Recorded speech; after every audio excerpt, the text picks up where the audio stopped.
बाबा गोस्वामी तुलसीदास जी महाराज बड़ी सुंदर बात कहते हैं भैया। बोले भगवान का जन्म इस संसार में किस लिए होता है, क्यों ये कथाएं आपको श्रवण कराई जाती हैं? तो हमारे संचालक जी महाराज सबसे पहले बता रहे हैं, आप सबका मंगल जगत मंगल की। बोले जग मंगल गुने राम राम के, जग मंगल गुने राम राम के, जग मंगल गुने राम राम।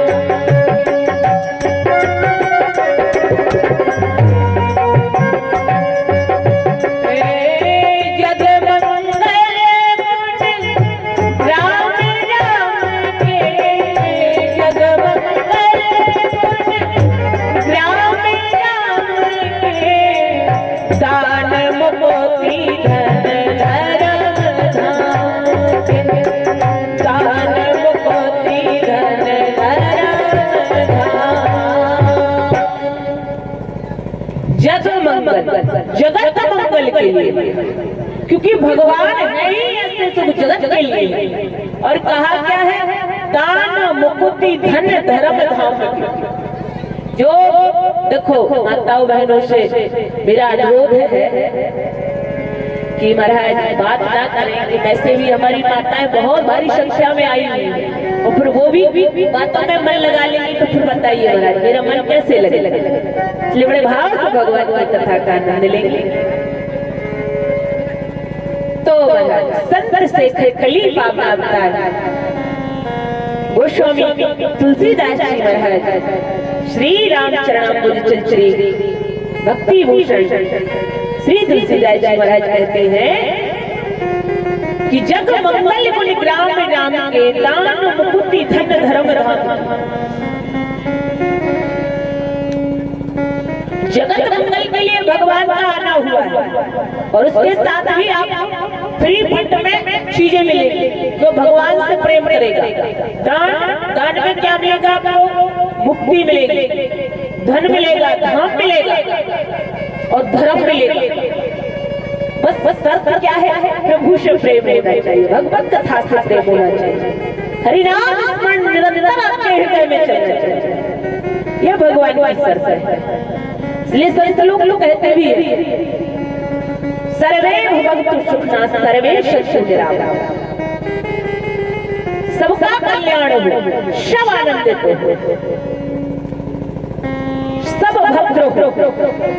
और देखो भाई भगवान ही नहीं मरा, यहाँ तक कहा कि भगवान का नाम भी मंगलमय है। हाँ, कौन सा मंगलमय? बोले मंगल भवन मंगल हारी, मंगल भवन मंगल हारी, मंगल भवन मंगल हारी,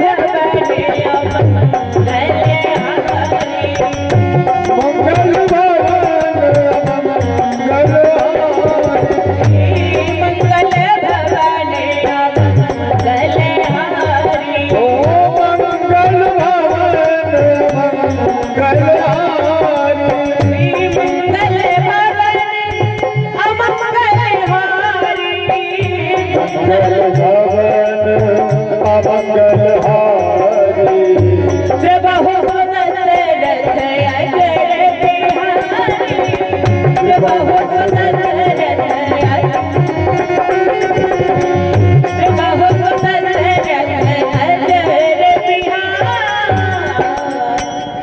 मंगल का भवन है भगवान, तो देंगे क्या वो? महाराज जो मंगल का भवन ही है। भवन माने जानते हो? भवन माने इसमें आप रहते हो, भवन कह लो, घर कह लो, धाम कह लो। तो जिसके पास जो होगा वो वही बांटेगा। क्यों महाराज? बांटेगा कि नहीं बांटेगा? इसलिए भगवान भोलेनाथ कहते हैं, बोले मंगल भवन या मंगल हारी, उमा सहित जय जपत पुरारी, उमा सहित जय जपत पुरारी। मंगल है भगवान, मंगल करन कलमल हरि तुलसी कथा रघुनाथ की। भगवान की कथा कैसी है? बोले मंगल करने वाली। और महाराज बाबा गोस्वामी जी कहते हैं इतना ही नहीं, बोले जतपि अवध सदैव सोहावन, जतपि अवध सदैव सोहावन,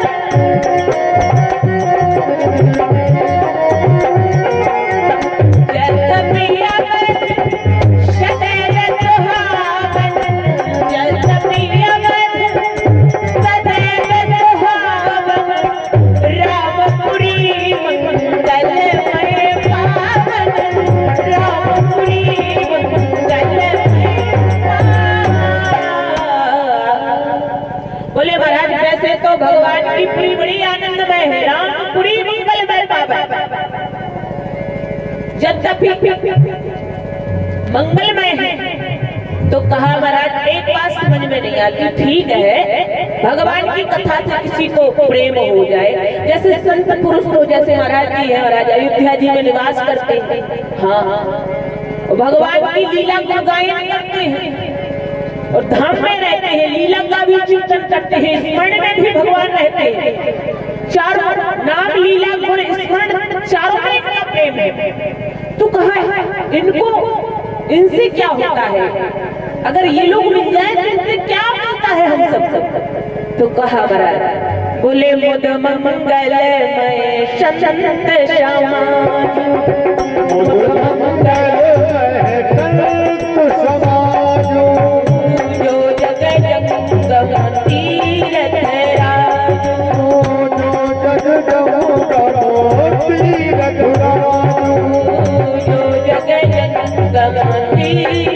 तेरा। देखो, अगर हम भगवान के धाम में ना जा पाए तो हम लोगों को उपाय बताया है कि चलता फिरता तीर्थराज प्रयाग है संत पुरुष।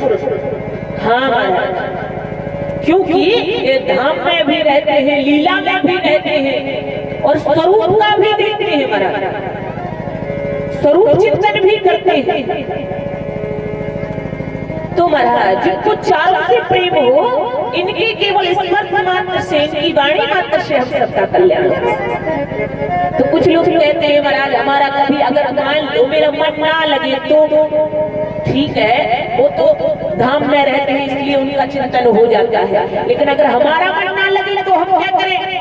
तो बोले भैया एक उपाय और क्या, जैसे अगर आप ट्रेन में बैठ जाओ, हाँ, और भले ही आप दतिया स्टेशन से प्रयागराज के लिए बैठ गए तो भले आपका मन ना लगे, लेकिन अगर आपने टिकट ले लिया है, बैठ गए हो, तो भले ही आप उस डिब्बे में उठो बैठो कुछ भी करो, लेकिन आपको वो ट्रेन प्रयागराज स्टेशन पर छोड़कर ही जाएगी। क्यों है? पहुंचाएगी कि नहीं? ऐसे ही भगवान का नाम है, ये ऐसे ही भगवान की कथा है कि आप इसमें एक बार बैठ जाइए, ये आपको भगवान के धाम को भगवान से जरूर जोड़े। ऐसे ही जैसे कि आप अभी कथा श्रवण कर रहे थे तो लोगों ने बताया कि बाबा इस कथा को प्रकट करने के लिए सबसे महत्वपूर्ण कौन है? पुरुष अधिक है कि माताएं? तो कहा महाराज इस कथा को प्रकट करने में, राम कथा को जगत में फैलाने वाली सबसे ज्यादा अगर कोई है तो ये माताएं हैं।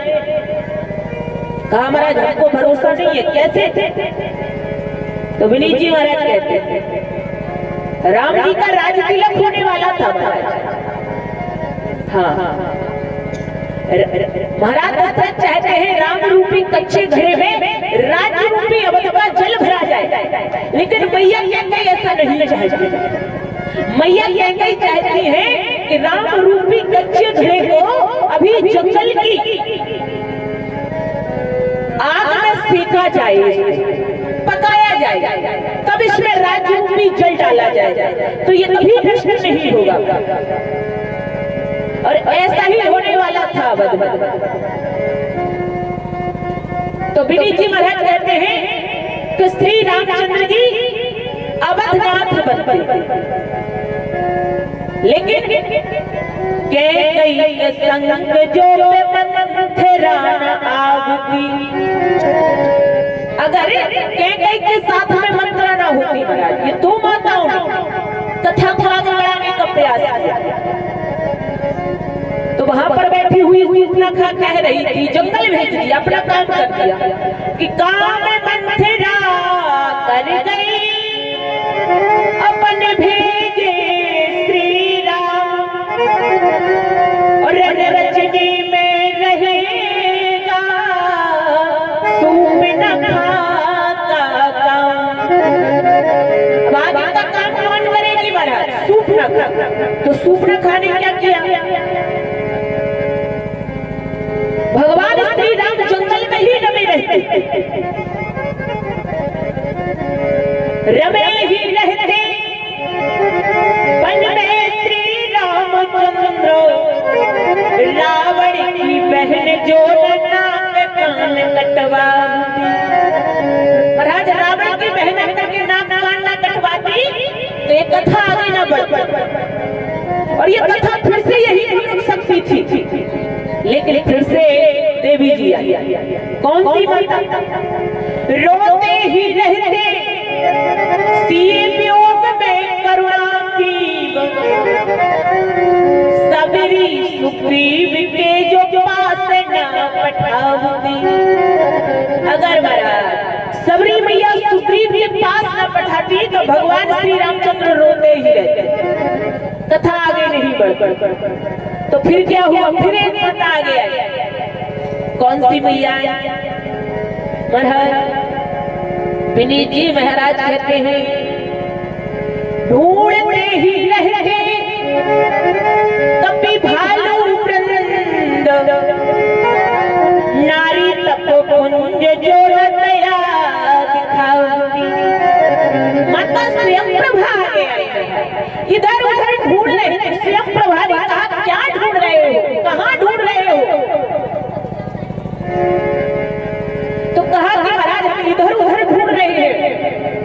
जानकी को, तो कहा इधर उधर मत ढूंढिए, आंखों को बंद कर लीजिए।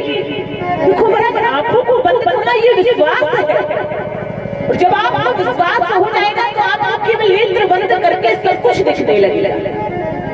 और बाबा गोस्वामी जी कहते हैं भैया अच्छा देखो महाराज, बड़ी अचंभे की बात। तो कहते हैं महाराज कि उल्टी ही चाल चलते हैं दीवाना ने, उल्टी ही चाल चलते हैं दीवाना ने, आंखों को बंद करते हैं दीदार के लिए। जो जिनको भगवान का दीदार चाहिए वो तो केवल नेत्र बंद करेंगे महाराज, उसके अलावा उनको कोई एहसास नहीं होता। तो महाराज स्वयं प्रभा ने बताया कि आप जा सकते हो, लेकिन फिर भी राम कथा यहीं पर रुक सकती थी। तो फिर से तो कहते हैं भगवान श्री रामचंद्र ने जो कथा है भगवान की, ये कथा यहीं पर रुक सकती थी। सीता जी का पता लग गया, लेकिन एक मैया फिर से आई हैं, माता पार्वती महाराज, जिनकी कथा आप अभी श्रवण कर रहे हैं। भगवान भोले बाबा ने भगवान की कथा को रच करके, रच महेश निज मानस राधा, पाए तो समय से वासन। माता पार्वती को समय पर करके भागा, लेकिन समस्या ये कथा काय में थी, संस्कृत में थी। लेकिन फिर भी माता पार्वती ने कहा, माता पार्वती कहती है हे प्रभु, जो मुँह पर प्रसन्न सुख राशि, जो मुँह पर प्रसन्न सुख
करने लगे, हे प्रभु अगर आप हमको अपनी निज राशि जानते हो और हम पर है प्रसन्न सुख राशि, आप अगर मुझ पर प्रसन्न हो, देखो माताओं बहनों कथा ऐसे सुनने को नहीं मिलती जैसे आप सुन रही। ये पुराण का प्रमाण है, प्रार्थना करनी पड़ती है कि आप मुझको कथा को श्रवण कराइए। लेकिन आप लोगों से हम प्रार्थना कर रहे हैं, भक्ता प्रार्थना कर रहा है महाराज हमारी कथा सुन लीजिए। माताएं बहनें इतनी व्यस्त है, क्यों माता बात नहीं करना चाहिए, क्यों? जितनी है आनंद में भगवान की कथा को श्रवण। बाबा गोस्वामी तुलसीदास जी महाराज कहते हैं कथा यहाँ भी रुक सकती थी, क्यों? क्योंकि हर किसी को संस्कृत समझ में नहीं आती थी। लेकिन बाबा गोस्वामी तुलसीदास जी महाराज ने कहते हैं भैया का उर्दू का संस्कृत प्रेम चाहिए है, क्या भाषा का फर्क, केवल प्रेम हो कथा के साथ में प्यारे, ये कथा आनंद देने वाली हो जाती है, चाहे संस्कृत में हो, चाहे उर्दू में हो, चाहे हिंदी में हो, कोई भी भाषा हो, बस प्रेम के साथ है तो ये आनंद देने लगता है। और कहते हैं जैसे तुलसी ने तारे देते नभ में न। एक माता फिर से आ गई सामने। कौन सी माता? रत्नावली। रत्नावली माता। बाबा गोस्वामी तुलसीदास जी महाराज कहते हैं, हो पत्नी ने तन तपायो पायो पति परिणाम। पत्नी ने तन तपायो पायो पति परिणाम।